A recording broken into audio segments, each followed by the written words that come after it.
ओरैबायदि आसरित सासे मानसिखौ बुथारनानै जिनाहारि खालामदों बेबो बर' मानसियानो जुदि बे बर' मानसि एबा फबदोंमोन बेखौ जुदि सावनायमोनबा मा जागौमोन सावनायबाथ' बेखौ जों मिथिनाय नंलामोन दा बे गोथै सहखौ सावनायमोनबा मा जागौमोन बे मोनसे सोंथि ओंखारदों।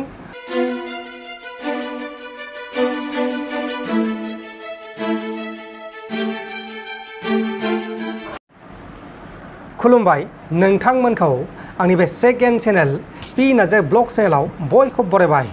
गोबां खौरांफोर दं लोगोफोर मोनसे गिख्रांथाव खौरांबो दं आरो लोगोसे माखासे मिनिथावथाव खौरांबो दङ। अब्ला जों गिबियावनो मोनसे गिख्रांथाव खौरां बे खौरांखौ जों सावरायगोन। बे खौराङा जोंनि बे बर'फोरनि गेजेराव गोबां गोसारगासिनो दङ। बे खौराङानो जाहैबाय बिटिआर ओनसोलनि उदालगुरि जिल्लानि सिङाव थानाय बालिपारा ओनसोलाव सासे आइजोखौ बुथारनानै जिनाहारि खालामदों आरो बे जाथाया गोबां दुखुनांथाव जाथाय। माखासेखौ नोंथांमोना नायनो हागोन। अब्ला आं बेनि सोमोन्दोखौ खोन्थाग्रोनो फार्स्टआवनो बे जाथाया जादों बालिपारायाव सासे आइजो जायबा जुलि जाखानाय आइजो बिनि मुङानो जाहैबाय मिनुति दैमारि। मिनुति दैमारिया दैसायाव दुगैनो थांदोंमोन ओमफ्राय बेहायनो थैदोंमोन आरो ओमफ्राय बेखौ न'खरनि मानसिफोरा मोदाय लोगो मोननानै थैदों होननानै सन्देह खालामदोंमोन आरो जोबथा बिदायदोंमोन एबा फबदोंमोन गोथै सहखौ हा सिङाव फबदोंमोन। ओमफ्राय पुलिसा बेखौ खौरां मोनबाय गोथै सहखौ फबनाय मानायखौ खौरां मोनबाय। खौरां मोननानै पुलिसफोरा गोथै सहखौ बुरखांबाय जावनानै बुरखांनानै ओमफ्राय बेखौ आनजाद नायबाय मेडिकेलाव। ओमफ्राय आनजाद नायनायाव गासैबो जाथाया सोरां फैबाय। ओमफ्राय दा बे जाथायाव लोब्बा थानाय गुबै दायनिगिरि जायनि मुङानो जाहैबाय बुहुम दैमारि बेबो बर' मानसियानो बुहुम दैमारि बे गावखौनो पुलिसनो गथायबाय। ओमफ्राय दा बेखौ पुलिसा एरेस्ट खालामनानै जोबथेसालियाव दैथायहरनाय जाबाय। गोबां दुखुनांथाव जाथाय बियो ओरैबायदि आसरित आं मा होनबावनो आरो लोगोफोर जेबो बुंनो थाखाय राव गैला। अब्ला माखासेखौ नायबानो जाबाय भिडिअ खालामदों माखासेफोरा निउसाव दा बेखौ नोंथांमोना ससे नायबानो जाबाय। गोबां दुखुनांथाव जाथाय बियो नायबानो जाबाय। नै आंबो बेहाय नायनि नोंथांमोना नै बेहाय नायबानो जाबाय। उदालगुरिनि नैनं लिसिं बालिपारा गामिनि मुकुल दैमारिनि अनजालि बिसि भिडिअआ एसे गोलाव जागोन मानोना एसे गोलावैनो बुंदों दैसायाव दुगैनो थांनानै जिउ गोमायो। आरो बेहाय जोंनि बर'नि दैदेनगिरिफोर थांदों आइजो दैदेनगिरिफोर थांदों जाथायखौ खौरां लानो थाखाय।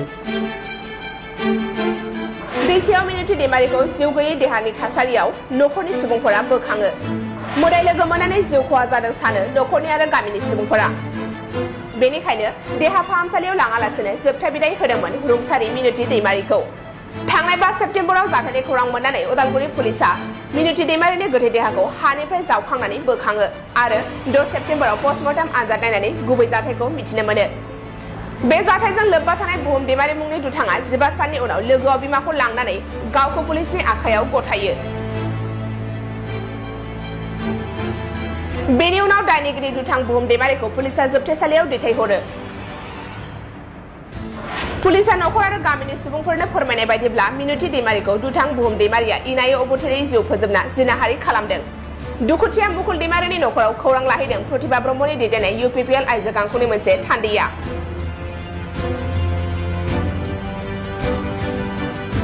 इउपिपिएल आइजोगांखौनि आफादगिरि प्रतिभा ब्रह्मआ मिनुति दैमारिनि थाखाय थार बिजिरनाय मोननो दाबि खालामदों। लोगोसे मिनुति दैमारिखौ बुथारनानै जिनाहारि खालामग्रा दुथां बुहुम दैमारिखौ आयेन बायदियै साजा होनांगौ होननानै गोख्रों बाथ्रा बुंदों। दुखुथिया न'खरनो अनसुंथाइ होनो बिटिआर सरकारजों सावरायनाय जागोन होननानैबो फोरमायबावो प्रतिभा ब्रह्मआ। जोबोद दुखु मोनदों जोङो बयबो आरो बेबायदि गैजाथाव जाथाया नैबे हरिसिङा समस्थिनि सिङावहाय बालिपारा गामियाव जे जादों। दिनै जोङो बेखौनो खबर लानो फैदों रुंसारि मिनुति दैमारिनि नैबे दुखुनांथाव न'खराव दिनै जोङो नुजाफैदों। एसेबाबो नैबे न'खराव जों खबर लाफैदों जाहाथे बिथाङा दिनै थैनानै थांदों 25 तारिखआव गोमादों 26 आगस्टआवहाय मिसिं रिपर्ट लिरदों। खिन्थु जोबोद दुखुनांथावा बेनो बिथाङा बिराद अयथासार भाबै बुथार जादों आरो 6 तारिखआवसो बिथांखौ फबनानै दोननायखौ बुरखांफिननाय जादों। दिनैहाय फरेन्सिक रिपर्टखौ नेगासिनो दङ। दा जाहाथे नैबे मुकुल दैमारि बिथांनि बिसि दा जे बेबायदि एथ' अन्याय भाबै बुथार जादों बिनि आइनि सास्ति बा लेगेल माने जास्टिसखौ जाहाथे मोननो हायो जों इउपिपिएल वुमेन्स विंनिफ्राय दिनै नुजाफैदों आरो बिनि थाखाय जोङो स्ट्रंलि डिमान्ड खालामो एडमिनिस्ट्रेसन लोगोफोर बेखिनियानोमोन गोबां साननो गोनां बाथ्रा बियो ओरैबायदि आसरित सासे मानसिखौ बुथारनानै जिनाहारि खालामदों बेबो बर' मानसियानो जुदि बे बर' मानसि एबा फबदोंमोन बेखौ जुदि सावनायमोनबा मा जागौमोन सावनायबाथ' बेखौ जे मिथिनाय नंलामोन दा बे गोथैसोखौ सावनायमोनबा मा जागौमोन बे मोनसे सोंथि ओंखारदों आं गोबां दुखु मोनदों नोंथांमोना दुखु मोनबाय जानांगौ दा नोंथांमोना बेनि सायाव मा बुंनो सानो नोंथांमोना जुदि माबा मोनसे बुंनो सानोबा नैबे कमेन्ट बक्सनि गेजेराव फोरमायहरबानो जाबाय आरो लोगोसे एबा बुहुम दैमारि बे बुहुम दैमारिखौ नोंथांमोना मा बुंनो सानो नैबे कमेन्ट बक्सनि गेजेराव फोरमायहरबानो जाबाय आं बेखौनो बुंनो सानो बेबायदि मानसिखौ डाइरेक्ट साजा नांगौ जोबथेसालिनि साजा नङाबा फासिनि साजा जोबथेसालियाव थैजासिम दोननांगौ नङाबा डाइरेक्ट फासि होनांगौ बेनो मोनसे मोजां साजा नङा होमबा लोगोफोर बे आसरित बर' मानसि जानानै बर' आइजोखौनो आयौ आयौ आयौ खास्रि बिस्रि गुबुन हारियावसो बांसिन खोनायोमोन बिदिखौ जोंथ' निउस होबाय थायो नैबे मध्य प्रदेश उत्तर प्रदेश राजस्थान बेबायदियाव खोनाबाय थायोमोन गाव गावनि गेजेरावनो दानथारलायनाय सुथारलायनाय सोरबा आइजोखौ जिनाहारि खालामनाय मा होनबावनो आरोना लोगोफोर गोबां दुखु मोनो जाथायखौ खोनानानै नोंथांमोना दुखु मोनबाय जानांगौ अब्ला जों दा सावरायगोन माखासे ससियेल मिडियानि गेजेराव बेले बेजे जागासिनो दङ इउटिउबारफोरनि गेजेराव जेरै गेमस्रि दैमारि आरो गेमस्रि दैमारिनि बयफ्रेन्ड लावदुम बिथांमोना मोनसे भिडिअ होदोंमोन भिडिअ नङा सरि फट' होदोंमोन बे फट'खौनो माखासे मानसिफोरजों इडिट खालामलागासिनो दङ गोबां इडिट सोलिगासिनो दङ माखासे फट'खौ नायबानो जाबाय आं देखायनानै होनि नैबेफोरनो जाबाय फट'आ दा बेहाय जाहैबाय एल'ग्रा बा जोंमा बसुमतारी बिथांनि सायावबो माखासे फट' इडिट खालामदों दा बिथाङा बेखौ रागा जोंदों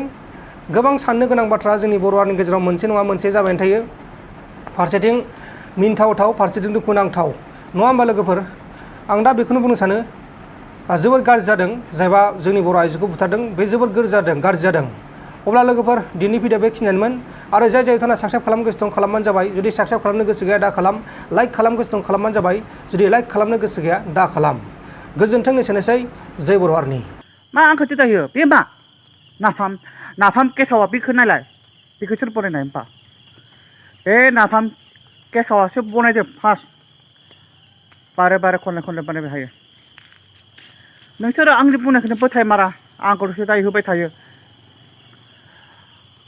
खैबार आंखौसो दाय होबाय थायो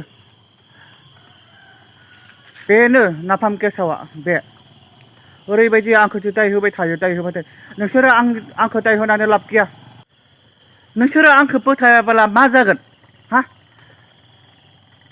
नोंसोरो आंखौ मिथियाखै नामा आं हाबा जाखांनानै आरो नोंसोरो आंखौ लाथि खालामदो आं हाबा जायाखै नामा नाय आंनि हाबा जानायखौ नाय आं हाबा जाखानायखौ आं हाबा जाबाय आं हिनजाव लाबाय